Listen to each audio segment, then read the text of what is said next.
টটুয়ার বান্নিতে নজর কাড়া মনমাতানো সব আকর্ষণীয় সার্কাস, দুঃসাহসিক মোটরসাইকেল ও কার খেলা এবং মনোমুগ্ধকর গানের নাচে সময়টা কিভাবে কাটলো টেরই পেলাম না। কি অবস্থা সবার? আজকে চলে আসলাম ছোটবেলাতেই নাম শোনা মেলাগুলোর মধ্যে সবচেয়ে বিখ্যাত মেলা টটুয়ার বান্নিতে। অনেকে টটুয়ার বান্নি কথাটা শুনে আগামাথা কোনো কিছুই বুঝবেন না। যাই হোক, টটুয়া মানে এই এলাকার নাম আর বান্নি মানে মেলা, দুইটা যোগ করে হয়ে গেছে টটুয়ার বান্নি। এই বান্নি বা মেলা নিয়ে অনেক জনশ্রুতি রয়েছে, আপনারা চাইলে গুগল করে সব জেনে নিতে পারেন। যাই হোক, টটুয়ার বান্নিতে এসে যত দোকান দেখলাম, এত দোকান আমি আমার লাইফে আর কোনো প্রোগ্রামে দেখিনি। আর দোকানগুলোতে মানুষের ভিড়ও ছিল চোখে লাগার মতো। দেখলাম না এমন কোনো দোকান বোধহয় খুঁজে পেলাম না। পেঁয়াজ রসুন থেকে শুরু করে আংটি বানানোর দোকান, কি ছিল না এই বান্নিতে। সব দোকানপাট ঘুরে দেখার মতো এত সময় আমার হাতে ছিল না, তাই প্রথমেই চলে আসলাম মোটরসাইকেল আর কারখানা দেখতে। এদের এই দুঃসাহসিক বাইক চালানো দেখে মনে পড়ে গেল সিঙ্গাপুরে গিয়ে বাইক অ্যাক্সিডেন্ট করার কথা। মনে হচ্ছিল কোনো কারণে এরা যদি এখান থেকে পড়ে যায় বা দুইটা বাইক লেগে যায় তাহলে পরিণামটা কত ভয়াবহ হতে পারে।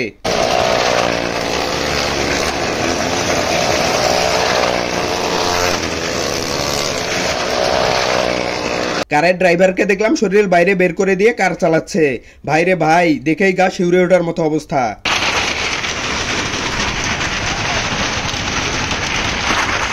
যাই হোক, এটা কিন্তু কোনো জাদুমন্ত্রের জিনিস নয়, সবকিছুই সম্ভব হয়েছে তাদের প্র্যাকটিস, টেকনিক আর সাহসের জন্য। বাইক আর কারের খেলা দেখার পর চিল্লানি শুনে চলে আসলাম এই নৌকার কাছে। নৌকা দোলাদুলি করতেছে আর সেই অনুপাতে নৌকা থাকা মানুষগুলোও চিল্লানি দিচ্ছে। পাশে দেখলাম নাগরদোলাও আছে। যাই হোক, তারপর চলে আসলাম টটুয়ার বান্নির মেইন আকর্ষণ দি গ্রেট রোশন সার্কাস দেখতে।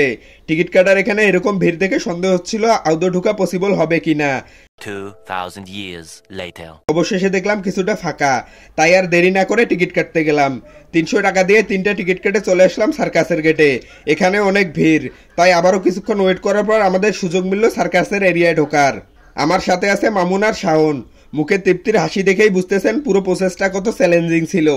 তো সার্কাসের মূল এরিয়ায় প্রবেশ করেই আমি হতভম্ব হয়ে গেলাম। এত পরিমাণ মানুষ ভিতরে থাকতে পারে এটা আমার কল্পনাতেও ছিল না। মানুষের দেখার সুবিধার জন্য দেখলাম সুন্দর গ্যালারিরও ব্যবস্থা রয়েছে। যাই হোক, প্রথমেই দেখলাম WWE এর বিক্সোর মতো এক আপু রশির উপর দাঁড়ায় গেল আর বিভিন্ন জিনিসপত্র পায়ে নিয়ে সেটা মাথায় আটকাচ্ছে। অবাক হয়ে গেলাম। শরীর স্বাস্থ্য দেখে মনে হচ্ছিল যার মাটিতে দাঁড়ানো কষ্টকর হবে সে দাঁড়ায় আছে একটা রশিতে। পুরাই তাজ্জব ব্যাপার। তারপর দেখলাম গান গাইতে মাইক নিয়ে এক আপু সবার সামনে চলে আসলো। ভাবলাম এবার সবাই পাগল হয়ে যাবে।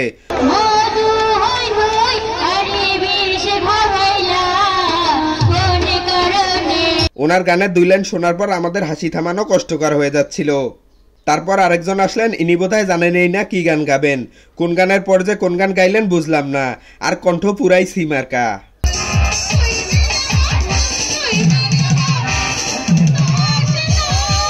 এরপর এই ভাইয়েরা যেটা দেখাইলো সেটা আমার এলাকার বড় ভাই টুলটাল ছোটবেলাতেই আমাকে অনেকবার দেখাইছে। আর এই আপুর রিং ক্যাচ ধরা দেখে ভাবতেছিলাম বাংলাদেশ ক্রিকেট টিমে তারে কোনোভাবে ঢুকানো যায় নাকি। এই হলুদিয়া পাখিরা যা করতেছিল সেটা কোনোভাবেই আমার মন কাটতে পারলো না। কলসি মাথায় নিয়ে ড্যান্স করাটাও এক্সট্রাঅর্ডিনারি কিছু মনে হলো না। আর ফুটবল নিয়ে কারিকুরি আমি যা পারি সেসবও কম না। এক চাকার এই সাইকেল দেখে একটু ভালো লাগলো, কারণ এক চাকার সাইকেল ব্যালেন্স করা মোটেও সহজ কোনো কাজ মনে হলো না। তারপর এই পাইপের উপর কাঠ দিয়ে ব্যালেন্স রাখার খেলা দেখলাম। আর স্কেটিং জুতা পায়ে টেবিলের উপর এই পারফরমেন্স আমাকে এক প্রকার মুগ্ধই করে দিল।